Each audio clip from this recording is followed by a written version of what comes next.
Hey guys, it's Kemi review for this week of Big Brother 21, episodes 9 through 11, and wow, we have a lot to talk about once again because this was another terrible week. At this point, I don't even know, like, how I'm still watching this season, because look, I've said this before, Big Brother 19 was really, really bad. It was very hard to get through, but it didn't start out that way. It started out where it was a bit promising. It only got worse as it went on. This is getting worse by the minute, and already it's really bad. It's probably one of the worst seasons we've seen of the show. Now, I'm not saying the whole season's going to be like this, but considering the way this week played out, things need to change, like, ASAP, because this show's becoming, like, almost unwatchable, but we're just gonna get into it right now. So, where to begin, honestly? I guess we'll just start with Nick's HOH, because I mean, he won HOH, we really didn't know what he was going to do at this point, and basically all the worst possible things that could have happened happens here. Grateful very quickly is reunited, even though Jack said that Grateful's dead. Now that Nick and Bella are in power, they basically decide to just move forward with it, and we got one more week of just these 8 people kumbayaing, and it's all great, even though you can tell that Nick and Bella is very much on their radar, and especially after this week, they're very much on their radar. It's pretty funny to me how Nick's main goal this week is to get as little blood in his hands as possible, but he does the exact opposite. It's honestly baffling to me because on one hand, he wants to put up Jack or Jackson because he knows that they are coming after him. He knows that there's a very good chance that, if they were in power, then he would be on the block. He barely touched the block last week. It really was just Jackson stifling Jack because, oh, we can't put the Camp Comeback people up, and we can't possibly do that. He's going to come back in Camp Comeback, and we don't want to do that, obviously. Again, it's just so many boneheaded decisions this season. I've lost count how many there are, but look, Nick this week, he does not do one thing to benefit his game. Not one thing whatsoever. All Nick is doing at this point is just doing whatever Bella feels is necessary. Look, I ranted about Bella last week. That's nothing compared to this week. I mean, she has to be not only one of the most erratic, not just one of the most, I would say, unnecessarily cruel, but just downright nasty. Every single thing that Bella does this week, it just shows her nastiness. And the fact that she thinks that she is the good one here, it just shows her naivety. Bella's one of those people who she has it coming. I mean, one day, someone is going to, something's going to come after her. Like, she's going to realize at some point how terrible of an individual she's been on this show. I don't know how she is in real life. I say this every single season. I do not at all encourage you guys to, witch hunt Big Brother players or things like that, or make these death threats, but seriously, Bella has to be one of the worst. I mean, she is Alex Big Brother 19 level bad. She might be even worse than that because this entire week, she is just nothing but personal. She is in Nicole's ear. She's constantly yelling at her, being so nasty and cruel. Basically just, she's upset because of, she has this whole fight with Kemi where she's mad that Kemi threw her under the bus and things like that, and she's just being so cruel to her, and Nick, at the moment, he does not want to get involved with that. He feels that him and Nicole have a good working relationship. He does not feel there's a reason to go after Nicole. That does change later on, which we'll get into, but at least at this point, he does not feel there is a reason to go after Nicole. They set their sights very early on Cliff, but again, Bella is really the one who is, basically calling all the shots here. I mean, she is just completely judgmental. She's going off about the most ridiculous things, and it's just really dumb. Bella, at this point, she seems like she just loves to hear herself talk. She talks about how, oh, I'm doing this because, these people, just the nerve of them that they want to play the game, but in reality, I feel like Bella just does this because she just wants to create drama, and Bella has done, at this point, Bella has done whatever she can to make herself the biggest target possible. I don't know if she legitimately knows how this game works. Actually, I don't think she knows how this game works, because nothing this week has proven that to me. I think she is such a terrible, terrible house guest, but because she's so terrible, obviously nobody wants to get rid of her. So I honestly feel Bella's going to be around for a very long time. It pains me to say that, but Bella seems like one of those house guests that is so vocal about everything and is so opinionated about everyone and just constantly runs her mouth that they're just gonna want to keep her, because you're always going to have that target. You're always going to have Bella as someone that could be a possible nomination, and as long as you have Bella, it deflates the target off yourself, and that's something I've always said is very good. That's something that I think that's one of the only things that Grateful is doing a good job with, is that they're not going after, obviously they're not going after Bella this week because Nick's in power, but I think it's legitimately smart that they don't want to target Bella, they want to target Nick, because Bella, again, she's just so erratic, and Nick, on the other hand, he's not level-headed in any way, but he's not nearly as much of a loose cannon as Bella, and we definitely do see that this week. I do have to say, though, someone who legitimately impressed me this week was Kemi. Even though Kemi is no longer in the house, I really like what I saw from her in Camp Comeback. I was very excited to see you know, I liked, you know, I was very upset by the fact that Kemi left last week. I thought it was completely unfair, and I was really impressed with what I saw of her. I mean, because the fact she's out of the game, she's using that to her advantage. She's now going off on people. She is not keeping her mouth shut at all, but she has to stay composed as well, and I think she did do a good job with that. But the stuff we have with her and Nicole, again, it's very disappointing, because I feel like if Kemi was in the game, Nicole would be in a lot better of a spot right now than she is this week, but unfortunately, that's just not the case. It's really just Kemi, possibly Holly and Kathryn. I don't even know if Nicole really has them on her side, but we'll get more to Nicole in Wednesday's episode. But yeah, like I said, I continually like what I'm seeing from Camp Comeback. David's doing a good job, Ovi's doing a good job, and Kemi this week is also doing a really great job. And it just shows that these are people that could have been really great players. They could have gone really far, but because these guys are so personal, and I mean, I know every single week they say, oh, it's not personal, it's not personal. I very much think that's not the case at all. I think it very much was personal, and we're really seeing how far these guys could have gone. We're seeing that I think they really did want to play this game. I think they did want to ally with people, but at this point, since they're in Camp Comeback, obviously there's only so much that they can do, and again, similar to David, I think Kemi did a really good job this week with playing the game, but still not, well, she's not technically in the game, and I think she did a good job with that overall. Going back to Nicole, one of the big things that we were all wondering is that Hinky vote, and yes, originally Jackson was going to pin it on Nick or Bella, but because they're in power this week, he very early on decides to pin it on Nicole. Everyone basically thinks that Nicole was that rogue vote, and that's why Bella goes off on her and things like that. And even though he's the one who casted the Hinky vote, he's still encouraging Nicole that, yeah, Bella's a terrible person, you gotta go after Bella. So, again, Jackson just continues to be all over the place. I think Jackson could be a really good player socially, but he just does not seem to do anything that's beneficial to his game. He doesn't really seem to have a set game. I'm very confused as to where his head is at, besides, you know, in Holly, if you know what I mean. Like, other than that, I don't really know where Jackson's head is at this point. Because on one hand, he's going to Nicole, and he's telling her that, you know, Nick and Bella are a problem, that we want to go after them. But then he's going to Nick and deliberately tells him that Nicole was the rogue vote. And I just don't understand it. Like, why put this unnecessary target on Nicole's back? Someone who is an outsider, someone that you have no... They continually say this week, we do not want to go after Nicole. We do not want Nicole to be on the block. We want to keep her safe.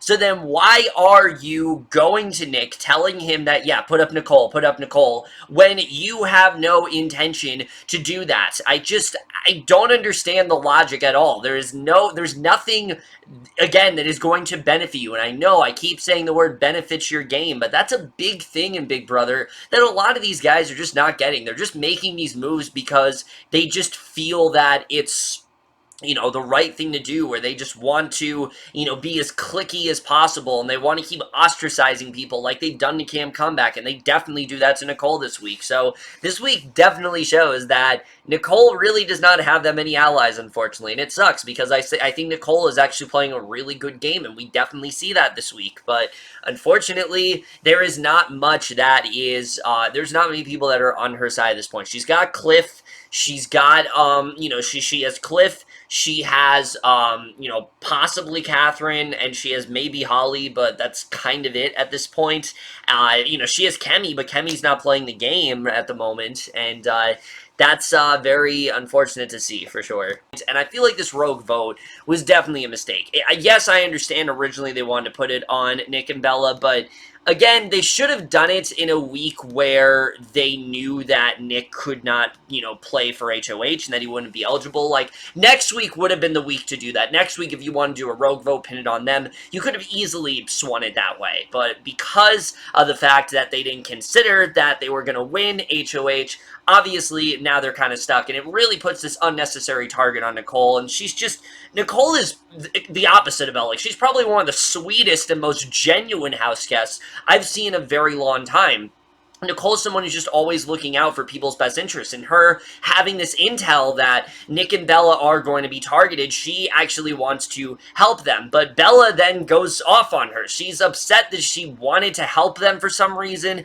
I don't really know what it's about. It's absolutely ridiculous, and I don't know what's going on with these people. I really don't anymore. So then really the only other thing to talk about in this episode is the Whacktivity power. Look, I was interested in what this was going to be, because Julie hinted at this was going to be a, you know, a returning power from another season, something that was a fan favorite. A lot of people were thinking it was the Diamond Power Veto, and that's exactly what it was. Christie ends up winning it. However, this is not the Diamond Power Veto that we all know and love. I mean, the Diamond Power Veto is actually pretty nostalgic to me, because it comes from the first season that I ever watched of Big Brother, which was Big Brother 12. This is not like that. In that season, the way it worked was Matt won it, from what I remember at least, you know, this is very, it's you know, I'm not entirely certain this is what it was, but, you know, Matt won the Diamond Power Veto.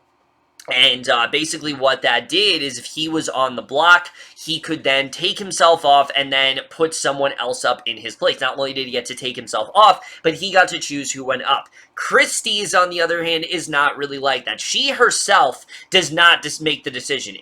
She chooses the person that gets the veto, and then, you know, she gives it to the person that gets the veto, and then the person that wins the veto, they get to renominate. They get to put someone else up as a replacement nominee, which is a lot lamer, and I honestly kind of defeats the purpose of a Diamond Power Veto in the first place. I get it that obviously they want to shake things up, but why even call it a Diamond Power Veto if it doesn't work the way it's worked before?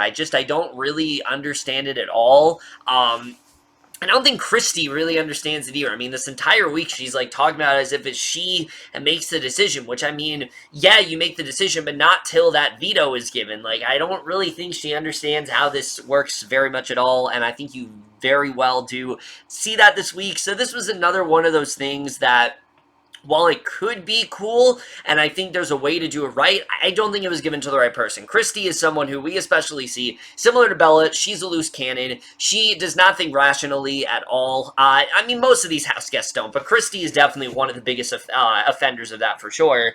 And, you know, definitely that is one of her biggest weaknesses, is the fact that she can't seem to stay calm ever. She's extremely emotional, and I just don't think she was the right person to win this. I mean, I understand that there was a Whacktivity thing, but she really couldn't understand it. She really could not do it at all. The Whacktivity itself was extremely easy. It really was not that hard at all. The one thing I do want to point out, though, is just how dumb some of these house guests are. I mean, Sis, for example. Literally, when she's doing this puzzle, and it's, you know, supposed to be don't meet Julie on eviction night, she literally doesn't know how to spell Julie. She spells it with a Y, she spells it with two E's at some points. what show are you even on? What research did you do? How do you get on Big Brother and not know how to spell Julie fucking Chen's name? Like, she's the host of the show. How do you not know how to spell her name? It's really not that hard. It's Julie. Not that hard to spell. I mean, Jluy, I don't see many people spell it that way. The other way she was spelling it, that's not a normal spelling. I don't know what's going through her head, but she's not in the game. She's not in the game, okay? She's not in the game. She's not real. She's not a person. She is furniture. I don't like to say that people are, but this is what she is. She's not in the game. She's completely irrelevant. I continually forget that she's there, and it's moments like this that very much show why. Look, I was very kind towards Angela last season when people were saying, oh, they're not showing her that much. I used to say, oh, she's lying low. I can't say that with sis. I mean, she legitimately does not care about this game. It is obvious she does not care about this game. She's here to hook up. She's here to just fuck around, and that's all she's here to do. And moments like this very much show. But again, either way, Christie wins the power. Not really much to talk about here. It could potentially be something really big, but Christie just makes a big deal out of it the entire weekend. She makes it sound much bigger than it really is. She really oversells this power here, and it really is not as powerful as she claims for it to be. It's definitely cool, and I'm glad they got it back, but I just wish it was a little bit different. I actually wish that Christie herself had this veto. I feel like it would be a little more fun that way, again, considering how much of a loose cannon she was. And the fact that she doesn't even make that decision, like, she doesn't even get to make the decision. She gives it to the person that won the veto. And, you know, she gets to choose what week she wants to use it. I just don't think it's as fun. And that's something that Big Brother just has not done well at all this season. All of the twists have been really bad. And unfortunately, this is one of them. So, as we end the episode, Nick does decide to nominate Cliff and Jessica for some reason, who, Jessica, again, I'm very disappointed by her. She doesn't seem to be playing her own game at all. She's someone who she could stick by Nicole, but for some reason she feels that, like, Jackson and people like that are going to keep her safer. I really don't understand it all, but that's really how the way things end on Sunday night. Not really a lot to say. And then Wednesday night is the complete opposite of Sunday. I have a lot to say about this episode because this is probably one of the most uncomfortable episodes of Big Brother that I've seen ever. I mean, it's probably on the level of when all of Paul's minions were antagonizing Cody and Jessica in Big Brother 19. There were moments in this episode that very much remind me of that, and that's something I will definitely applaud to the Big Brother editors. They're not hiding just how mean-spirited and the mob mentality that Grateful really does have, and that's sort of the bullying tactics that go on. And I don't like to use that word in Big Brother, but this is bullying. I mean, what they do, it's definitely bullying. I mean, not only do we get more of just Bella yelling at Nicole and things like that, and for some reason, Nick feels that she's a good target at this point because, again, Nicole wants to play the game, and he's surprised that Nicole is mad at them, which, I mean, why wouldn't she be? Like, I don't understand it. Like, she specifically relayed this information to Bella to let her know that, you know, oh, you're being targeted. But Bella sees this as a personal attack for some reason. She feels Nicole is coming after her, and I don't understand it. Like, no, she's not coming after you. She's trying to fucking help you. She's literally one of the only people in this house that actually gives a shit about you, and you don't seem to see it that way, and I don't understand it. And for some reason, Nick feels that he needs to put up Nicole. So then this whole thing starts with Grateful, where they're all in a room. They're all just yelling at the top of their lungs. They're not letting anyone in. They're treating virtually everyone like shit, like Cliff, Nicole, Jessica, and all the Camp Comeback people. They're all downstairs. They have no idea what's going on at this point. I don't think Kat's there either. I'm pretty sure she was downstairs as well. And anytime any of them try to open the door, they just tell them, oh, we're talking right now. We're talking game. We don't want you in. We're talking game. Like, what are you doing? Like, why are you letting these people out? Again, you can use them as a number, and I don't understand what they are thinking. I don't understand why they want, Nick to go after Nicole. I understand you don't want her to go home this week, but again, you don't want her to go to Camp Comeback. I understand that, but again, if you didn't want that, you should have never, Jackson should have never pinned this on Nicole. He never should have done that. I mean, obviously, again, at that point, Nick was not wanting to go after her, but none of this would have started if Jackson had not casted that hinky vote. If he would have said literally anyone else, say Jessica, say Kat, say someone that you don't want in this game, unlike Nicole, who you've said before you want to keep around, don't put her up. I mean, it's that simple. I really don't understand it, and just, these guys are just so dense, and I can't stand it at all. But it was so sad watching Nicole and her trying to get a word in edgewise, but Bella's constantly cutting her off. You see, Kathryn and all of them, they're trying to go into the room, but they're just not letting them in. You have Jack just, like, screaming. I mean, it was just... it was honestly really hard to watch. But anyway, the 9 of them form this alliance. It's Grateful and Sam. They form this terrible alliance called Undeniable, and they scream it as loud as they possibly can, which, I mean... This is kind of hypocritical, considering that the reason they wanted to go after Cliff was because of his Cliff Notes, because they could hear him.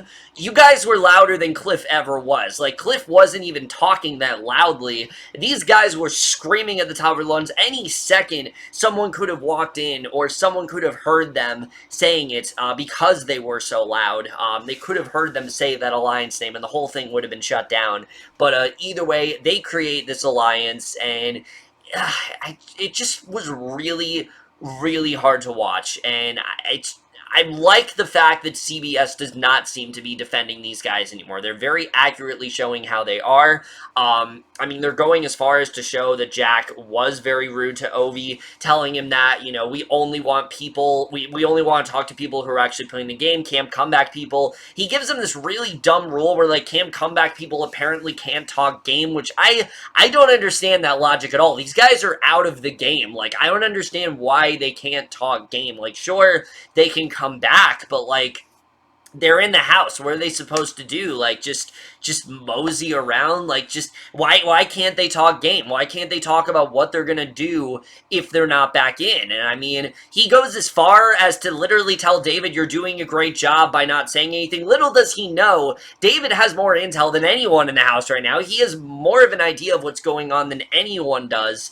And so, I mean, David is doing a really good job. The fact that Jack is telling him that, we love what you're doing, just keep doing it. Don't say anything. Don't talk game. Even though David has basically figured out every single thing that's going on. He's put his hand in every single pot, and you really do see that here. Just the fact that Jack wasn't letting them talk game, I think, was just absolutely just irreprehensible. There's a lot of stuff that goes on this week that is like that, but this was easily the hardest stuff to watch. I mean, just the combination of just seeing all of them screaming, and then seeing their reaction, seeing Nicole crying, seeing Ovi trying to get in there, but them just yelling at him for it. It was just really ugly, and this is one of those times where I just don't like having to talk about this stuff. It's very hard to watch. The level of just the level of unsympatheticness, and just in general the level of just the bullying here is just the level of cruelty is astounding to me. I don't understand how these people think that they're in the right, how these people think that this is acceptable behavior. It doesn't make any sense to me, and it's just like Big Brother 19 all over again. The difference is there's no one really encouraging them to do it. They all just seem to be doing it on their own, and I don't know if it's just Jack and Jackson bring out the worst in people, but it just seems like every single week these guys are just getting worse and worse, and this is probably the worst it's going to be, hopefully, because if it's like this again, I don't know if I'll be able to take it, but this was just really hard to watch for sure, and definitely probably the most ugly thing we've seen so far this season. But with all that out of the way, which, sorry I went on a tangent there, but with stuff like that, it's hard to not, it's hard to discuss it, but it really just, it really gives me this sort of icky, disgusting feeling that I hate watching when it comes to this show, or any show for that matter. I hate seeing things like that, but, you know, in terms of actual gameplay, there's really not a lot going on. The power of veto I did actually think was kind of cool, though. It was this thing where, again, they bring back another Big Brother 20 alum. Again, they're realizing the season's just so bad, they got to keep bringing them back. They bring back Caitlyn this time. The veto was basically, you know, they had to put together a puzzle because we know that that was Caitlyn's downfall, which I'm pretty sure that happened at this point, like next week, actually. Next week it'll be a year since that happened, which is crazy to me. But, and basically that's what the veto was. They had to put together this puzzle, and Kathryn ends up winning the veto, which was great to see. I actually really like seeing her win this veto, her winning it and showing that she can still play, showing that she has it in her. Like I said, I'm liking what I'm seeing from Kathryn. Is she the greatest player ever? No. Do I think that she is going to go super far in this game? No, but as long as she's here, she's entertaining me. She's doing some stuff that I am liking, and she does seem to be a genuinely good person, for sure. I like the stuff she has with Nicole this week. I like the stuff she has with, you know, other players this week, and I think she's doing a good job with that. So she gets the veto, and all of a sudden, for some reason, Christie just goes into absolute panic mode. She has this one interaction with Nick, and it is literally as simple of an interaction as you know, him asking her how she's feeling, Christie saying that she's fine, him being like, you know, jokingly saying, I didn't want to, you know, I want to sleep, you know, get your ass out of bed, and things like that. She takes major offense to this for some reason, and the worst of them all, he says this slogan he's going to say at the veto ceremony. For some reason, she feels directed at her, where he talks about how, you know, he doesn't get mad, he gets even. Obviously, this is not directed towards her, but for some reason, Christie takes major offense towards this, and she just loses it, thinking that I'm going to be a replacement nominee, I'm going up, I'm going up, I'm going up. You have Sis, you have Kat, they're all trying to tell her this is not going to happen. There's no possible way that she is going to go on the block, but Christie doesn't believe them, and this reminded me why I don't like Christie. I mean, last week I was starting to like her a little bit, but now I'm back to really not liking this woman at all. I think she is not at all a good player. I don't think she understands this game at all. She takes things way too personally, and she just takes the game way too seriously in general. There's a way to take the game seriously, but not do it in such a way where every single thing affects you. For example, you know, Derek or Vanessa in Big Brother 17, they took the game seriously. Like, sure, Vanessa cried in Big Brother 17, but a lot of that wasn't real. A lot of that was clearly directed towards, you know, her own game. It was, you know, stuff that she did. Derek took the game very seriously in Big Brother 16. You know, there's other players that are like that. Tyler last year, he took the game very seriously.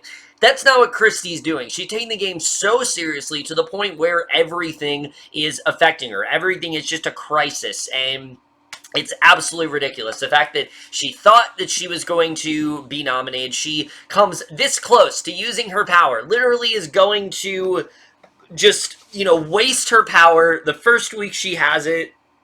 She ends up not doing it. What ends up happening is Jess comes down, even though you can see that Kat is very hesitant about doing it because she's not sure who's going to go up. She doesn't want Nicole to have to go up after what Nick and Bella have done, which at this point, everyone is kind of against Nick and Bella. They believe that Nicole is right, you know, in the right here, that Bella was bullying her, and basically Nicole does end up going up regardless, and that's really how things end in terms of Wednesday nights. And now, finally, let's talk about Thursday night, which, again, there's just a lot of dumb stuff going on, especially when it comes to Grateful. I mean, again, they do not want to go after Nicole. They do not want Nicole to go home. But for some reason, they've still put her on the block. They didn't try to get Nick and Bella to consider other options. No, they just made them put Nicole on the block. But basically, They realize that Nick and Bella is not good for them at all, and that Sam is very much affiliated with Nick and Bella. A lot of the things that they are asking him to do, he is very much adhering to. So they decide that, Jack, Jackson, Holly, Sis, Christie, and Tommy, they're going to form this alliance called the Six Shooters, and basically, this is the alliance that they're going to stick the most strictly to, and they plan on getting out Cliff, because Cliff is someone that they know is coming for them, whereas Nicole, they know she's gunning for Nick and Bella. They can use her as a number for that. So they're starting to think correctly, but again, I just question, why didn't you just present other options to Nick? There are other people that he could have gone after. You could have put up Kat. You could have put up, I mean, obviously Kat won the veto, so no, you couldn't do that. But before, I mean, she didn't win the veto, so you easily could have done that. There were other options. You didn't have to put up Nicole. But for some reason, he decided to, and yeah, so obviously Nicole's now on the block. She's doing what she can to try to get anyone on her side. It seems like she pretty much has everyone but Nick and Bella at this point. They're all kind of backing her. Even though their plan is terrible. Their plan is that even though, again, she was on the block, they were backing her the whole time, which is just not at all something that Nicole is going to be okay with. I mean, she was very much calling out Bella. She was telling Bella that she was the bully, that Bella was in the wrong here, that she was trying to stick by them, but obviously Bella went off. So they should know that Nicole's not just going to take this. Nicole's not one of those people. Yes, she is very sweet. Yes, she is very genuine. But she also definitely has emotion. She's someone who is not just going to take this ridiculousness and this pettiness from the entire house. Yes, she's not going to take it, and you can very much see that here. So I really do respect that from Nicole for sure. But the only other thing to really talk about is all the camp comeback people. We get this really great thing where we see what each of them are going to do. David plans on working with Jackson, but he isn't really going to be working with him. He's going to be doing that as a way to turn against him. He's going to be going after Jack and things like that, and I definitely did like seeing that. Ovi, he wants to use his power to his advantage, and he wants to try to get as many people as he can. He's going to work with Cliff and things like that. And then Kemi, she plans on going right after Jack, and it's great. I love seeing this. I like seeing what they all plan on doing, and I was excited to see one of them possibly come back into the house. Now, that is until we get the actual vote, which the vote turns out Cliff is, in fact, evicted, which, honestly, I wasn't very surprised by. He kind of just took it. Like, he didn't really do much to save his game all that much, even though, yeah, he did talk to Nick briefly and things like that. Just in general, he did not really do a lot. Like, he kind of knew that he was caught, and he didn't really do much to change that, while I think Nicole actually did do quite a lot. Nicole wasn't going to go anyway, because, again, so many people were backing her at that point, but Cliff ends up leaving, but then the Cam comeback challenge ends up happening. I really was not a fan of this. I thought it was relatively boring, and very much reminded me of the shuffleboard one in Big Brother 16.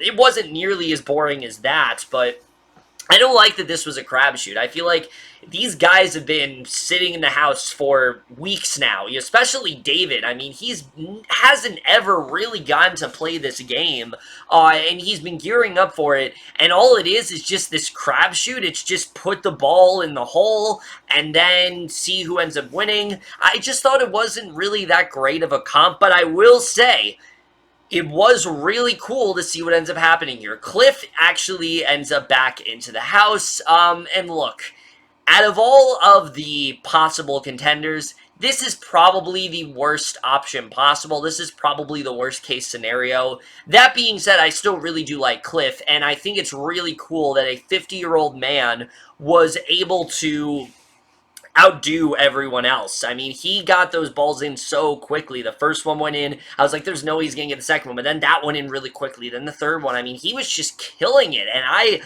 honestly props to him. Like, I don't know how he did it. And I do think that he did a really great job with that. But we end up losing David, Ovi, and Kemi for good in the process. And on one hand, I'm happy because they don't have to deal with the ostracizing anymore. I mean, again, the fact that they were never able to talk game is ridiculous to me. But again, one, these are all people of color, which is concerning in itself, knowing that the three people of color in the game, minus, like, say, Jessica and a couple other people, they're now gone. They are gone from the house, and, that's definitely concerning, too. Again, we just didn't really get to see them play when they weren't targets, especially David. I mean, just the moment with Julie, I have to say, is probably one of the most emotional things I've ever seen on Big Brother. I mean, these guys were just crushed, but I don't think anyone was as crushed as David. Could barely muster up any strength to get the words out. I mean, I just felt so bad for him in that moment when he just told Julie, I tried. I really tried. Like, he really wanted to go far in this game. He really wanted to play the game. We know he wanted to be, the first black male winner ever. He wanted to, he wanted to just change the course of, the history of people of his kind in the game. Because let's face it, people, that have been, that people, people that are of color in the game, they don't go very far, and that's because Big Brother stereotypes them. It's not because they're not good at the game, it's because Big Brother tends to stereotype them, and David wanted to break the wheel, essentially. David wanted to, do kind of like a course correction, and he never really got to do that, and that's something that I think is always going to be something that does kill this season for me. I'm always going to just wonder, like, how better would this game have been this season if David was not evicted when he was? If there was no, first out, first night eviction, could David have lasted a lot longer? I'm willing to bet he could. I mean, we saw what he was able to do. We saw that he was genuinely getting along well with people. People seem to be liking him in the house, so the fact that he's gone is definitely very sad.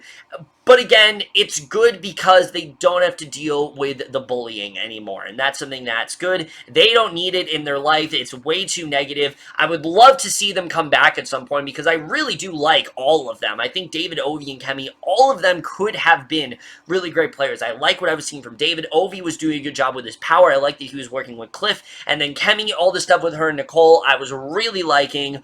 I was surprised that Kemi's rooting for Sam, because I don't really think Sam's in a good position, really at all. I mean, he's working with Nick and Bella at this point, who don't really have power at all. I mean, they probably are the number one, most targeted house guests right now. They are definitely the couple that everyone is looking to get out, especially the 6-shooters, so I don't really know why Kemi wants Sam to go far. Sam voted Nicole out. Kemi said she wanted Nicole to go far, so I really don't understand that.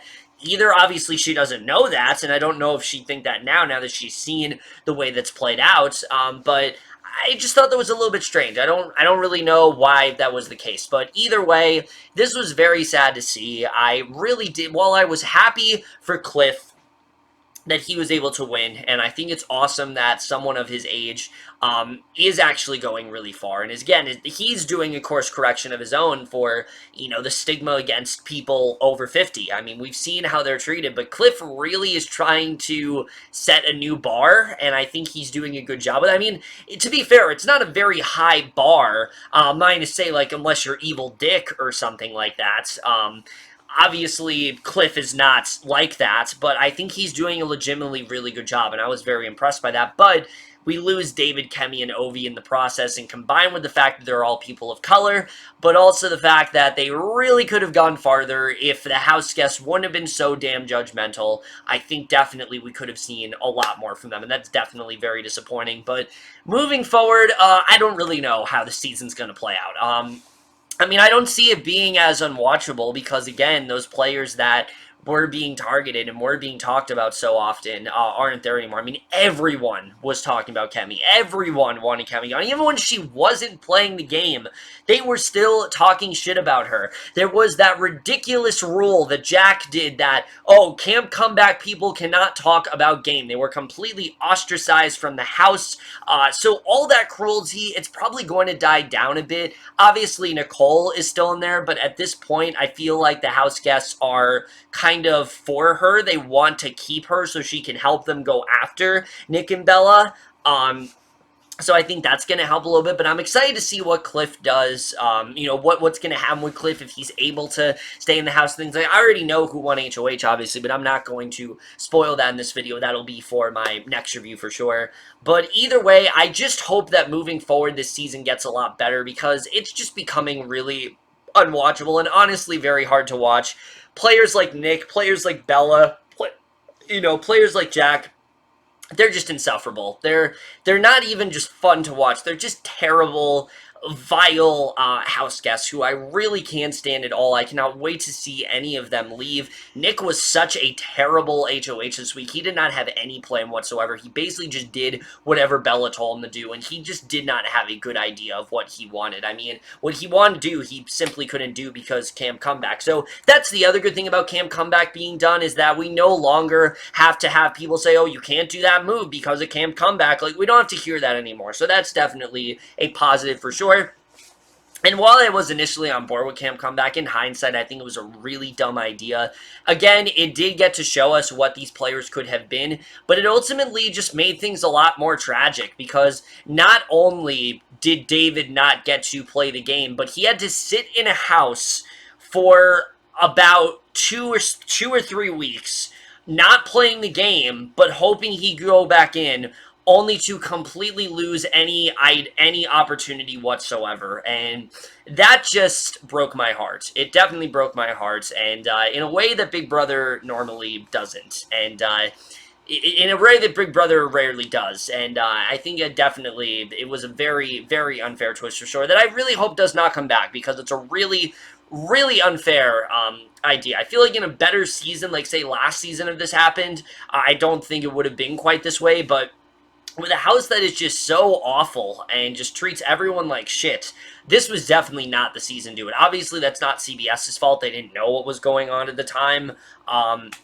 Probably before they implemented this twist, they did it way far in advance, but in hindsight, this was just not a very good idea at all. Either way, moving forward, I don't really know the way the rest of the season is going to play out. Let me know what you guys saw this week overall. Loved your thoughts, and we'll see you guys in my next video. Again, I apologize for going on so long, but there was a lot to talk about this week for sure. But I will see you guys in my next video, and I will see you guys for that. Okay, bye.